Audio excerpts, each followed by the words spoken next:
comme ce soir, je viens voir le SAS évoluer en championnat. Sinon, je suis toujours à la recherche d'un club, voilà, d'un projet intéressant. Et j'espère que d'ici le mois de mai, ça va bouger pour reprendre la saison prochaine avec un nouveau challenge. Alors qu'est-ce que tu fais comme intervention, le sens du jeu, c'est ça? Voilà, c'est une société qui s'appelle le Sens du jeu, où j'interviens ponctuellement coaching d'entreprise à travers le sport et puis bien entendu à travers le football sur 4 modules bien définis, à savoir la communication, la délégation de pouvoir, la motivation et puis la gestion des conflits. Et donc ce sont des managers, des chefs d'entreprise qui participent et à travers le football, voilà, sur des terrains de 5 contre 5, on propose des séances et poser certaines réflexions par rapport à ces différents modules. Donc tu fais partager ton expérience tout simplement de meneur d'hommes? Oui, parce que en entreprise, ils sont, je dirais, beaucoup à la recherche de ce qui se passe dans le sport et dont la manière les coachs gèrent un effectif au quotidien. Et c'est vrai que c'est vraiment intéressant pour moi aussi, voilà, parce que aussi ça me permet de voir ce qui se passe en entreprise et qu'il y a beaucoup de similitudes entre le sport et l'entreprise.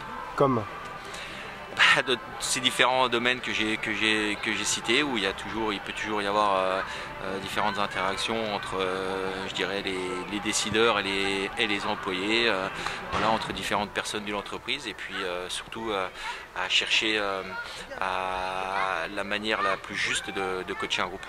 C'est tirer le meilleur de chaque élément si on veut, quoi. Voilà, mais à travers des séances qui sont basées sur le foot. Alors bien sûr, sur des séances beaucoup plus ludiques, on va dire, qu'une séance qui est faite avec un groupe de sportifs, parce qu'il y a des hommes, il y a des femmes, il y a des jeunes, il y a des moins jeunes. Voilà, mais il y a une chose qui est hyper importante, c'est que dans ces séances, tout le monde est en survêtement, et je dirais qu'il n'y a plus de hiérarchie, voilà, il n'y a plus de costard-cravate ou voilà, de personnes, comme vous pouvez dire, qui est en bleu de travail. Tout le monde est logé à la même ancienne, et ça c'est important pour les personnes qui travaillent dans l'entreprise. Plus d'étiquette sociale, c'est ça, hein? Oui, il n'y a plus d'étiquette sociale, et ça permet aussi à certaines personnes de se mettre dans la peau de l'autre, et puis de voir comment ça se passe, et puis que gérer et tout, c'est pas toujours simple non plus. Il y a des intervenants connus outre toi Oui, il y a Laurent Fournier qui le fait aussi, Alain Ravera qui était entraîneur de Guingamp et puis aussi adjoint à Monaco, plus d'autres entraîneurs aussi sur la région parisienne. Bon, le SAS Football va malheureusement descendre en CFA en tant qu'ancien coach des Boutons d'Or, et on sait que on t'a vu souvent à la Colombière. Qu'est-ce que tu penses un petit peu de cette saison? C'est une saison qui est difficile.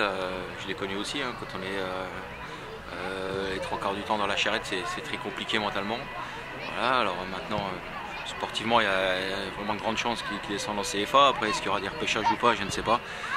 Voilà, maintenant, je ne suis pas à juger sur ce que je vois. Voilà, les faits sont là. Maintenant, je pense qu'il y a des personnes qui sont bien compétentes au club pour faire le bilan de la situation et puis prendre des décisions.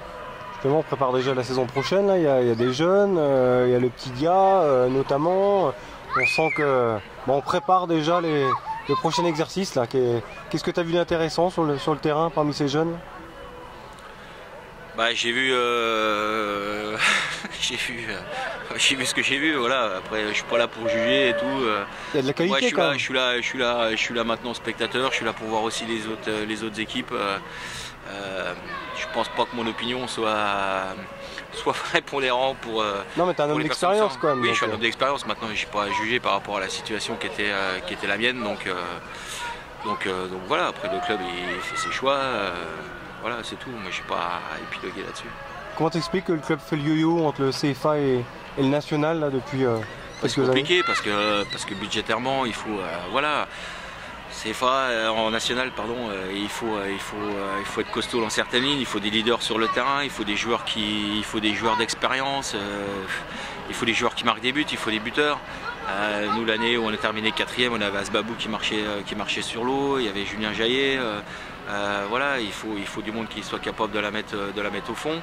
Il y a eu certains matchs où il y avait des choses qui étaient intéressantes, mais on voit qu'il manque ça aussi. Et puis défensivement, peut-être un peu plus d'expérience avec des aboyeurs et des joueurs qui ont un certain nombre de matchs en national. Mais ces joueurs-là, ils ont un prix, ils ont un tarif. Après, c'est des choix que le club doit faire, mais ça fait plusieurs années que c'est comme ça.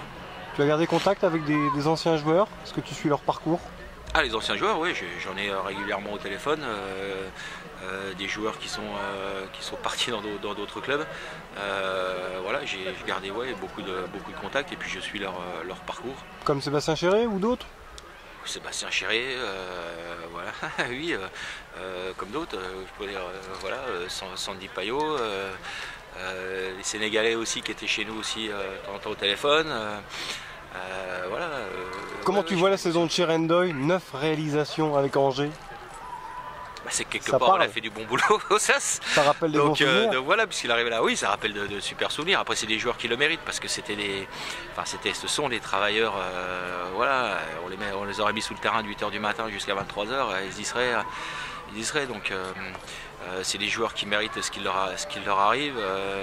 Certains, quand ils sont arrivés au SAS, rigolaient un petit peu parce qu'ils les ont vus débarquer et tout. Mais maintenant, quand on voit leur marche de progression et tout ce qu'ils ont effectué depuis 6 ans maintenant, voilà. Et puis c'est aussi une fierté pour le club d'avoir sorti des joueurs comme ça. Sec toujours à Auxerre?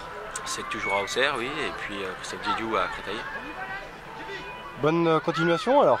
Merci.